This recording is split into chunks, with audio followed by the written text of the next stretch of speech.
Anda butuh duit? Do it now. Sobat duit. Pernah nggak sih kalian ada di situasi serba salah ketika teman ingin meminjam uang? Di satu sisi, kita ingin membantu, tapi di sisi lain, ada rasa nggak enak kalau harus menolak.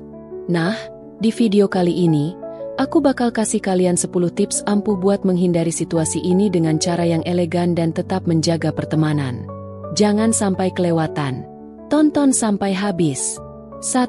Tetapkan batasan yang jelas. Pernah nggak sih kalian merasa serba salah saat teman ingin meminjam uang? Mau nolak, takut merusak pertemanan. Mau kasih, tapi ragu. Nah, cara terbaik buat menghindari situasi ini adalah dengan menetapkan batasan sejak awal. Tegaskan bahwa kamu punya prinsip untuk tidak meminjamkan uang, bahkan ke teman dekat sekalipun. Dengan begitu, temanmu akan paham posisimu dan gak akan tersinggung kalau suatu saat kamu harus menolak. Konsistensi itu penting. Kalau kamu tegas sejak awal, mereka akan belajar menghargai batasanmu. Ingat, pertemanan yang sehat gak harus melibatkan urusan utang piutang. 2. Alihkan topik pembicaraan. Kalau temanmu mulai menyinggung soal pinjaman, coba alihkan pembicaraan ke topik lain yang lebih ringan dan positif. Misalnya, kalau mereka curhat soal kesulitan keuangan, kamu bisa mulai ngobrol soal film baru, rencana liburan, atau update pekerjaan. Cara ini bisa mengurangi ketegangan tanpa harus langsung menolak. Selain itu, temanmu juga nggak akan merasa malu atau tersinggung karena kamu tetap menunjukkan kepedulian tanpa harus terlibat dalam urusan keuangan mereka. 3. Tolak dengan sopan, tapi tegas. Kalau temanmu langsung meminta pinjaman, nggak perlu panik. Kamu bisa menolaknya dengan sopan, tapi tetap tegas. Misalnya, maaf ya, aku lagi nggak bisa minjemin uang sekarang. Atau, aku paham situasimu, tapi aku memang punya prinsip untuk nggak meminjamkan uang. Dengan penolakan yang jelas, temanmu nggak akan salah paham dan menganggapnya sebagai hal personal. Jangan merasa bersalah karena menolak. Ingat, kamu berhak mengatur keuanganmu sendiri. Lagi pula, kalau sampai ada masalah dalam pengembalian uang, justru hubungan pertemanan bisa jadi rusak. 4. Berikan alasan yang masuk akal. Menolak pinjaman memang gak gampang, tapi kalau kamu punya alasan yang jelas dan masuk akal, temanmu akan lebih bisa memahami. Misalnya, kamu bisa bilang kalau sedang menabung untuk hal penting seperti beli rumah, biaya pendidikan, atau bayar tagihan yang gak bisa ditunda. Dengan begitu, mereka akan tahu bahwa keputusanmu bukan karena nggak mau membantu, tapi karena kamu juga punya tanggung jawab keuangan sendiri. Alasan yang logis juga bisa mengurangi rasa nggak enak hati, dan mungkin saja mereka jadi berpikir 2 kali sebelum meminta pinjaman lagi.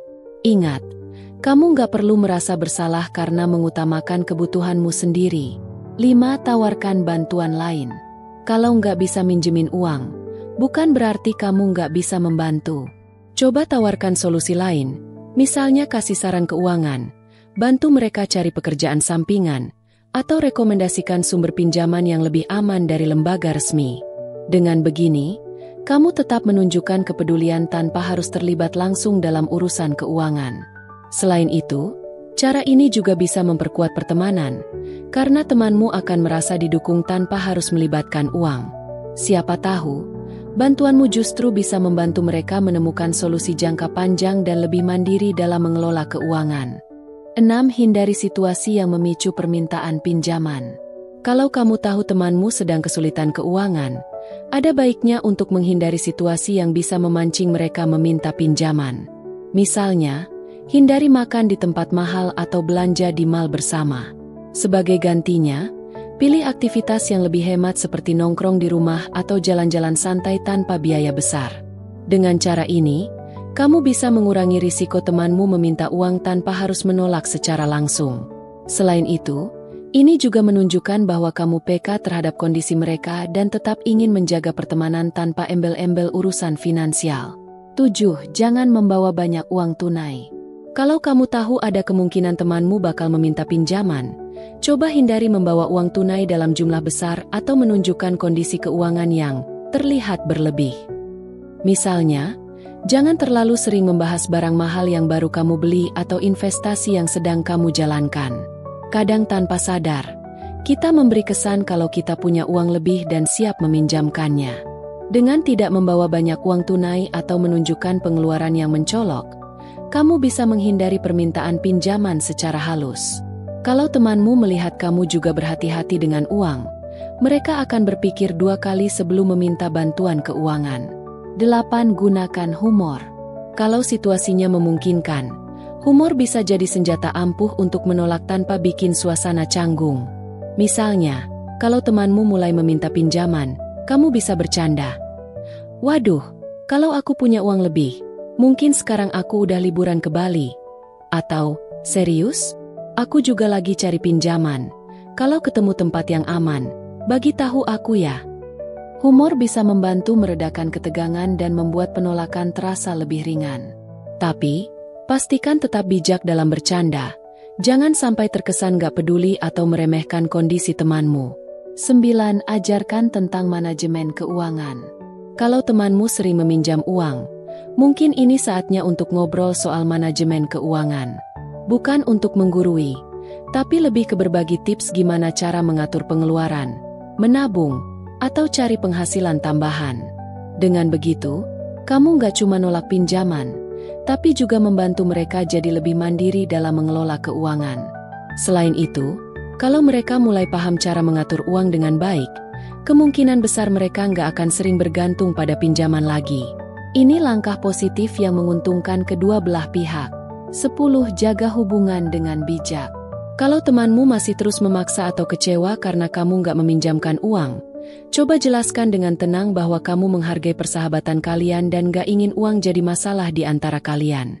Katakan bahwa kamu lebih memilih menjaga hubungan baik tanpa melibatkan urusan finansial. Dengan komunikasi yang jujur dan terbuka, kamu bisa tetap menjaga pertemanan tanpa harus merasa terbebani. Ingat, pertemanan yang sehat itu dibangun atas dasar saling pengertian, bukan transaksi keuangan. Jadi, jangan ragu untuk menegaskan bahwa kamu tetap peduli dan bisa membantu dengan cara lain yang lebih sesuai. Nah, Sobat Duit, itu dia 10 cara menghadapi teman yang suka minjam uang. Semoga tips-tips ini bisa membantu kalian menghindari situasi nggak nyaman dengan bijak dan elegan. Ingat, menjaga pertemanan itu penting. Tapi mengatur keuangan pribadi juga nggak kalah penting.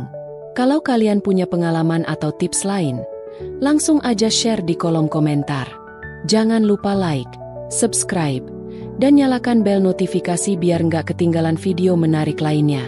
Sampai jumpa di video berikutnya. Anda butuh duit? Do it now.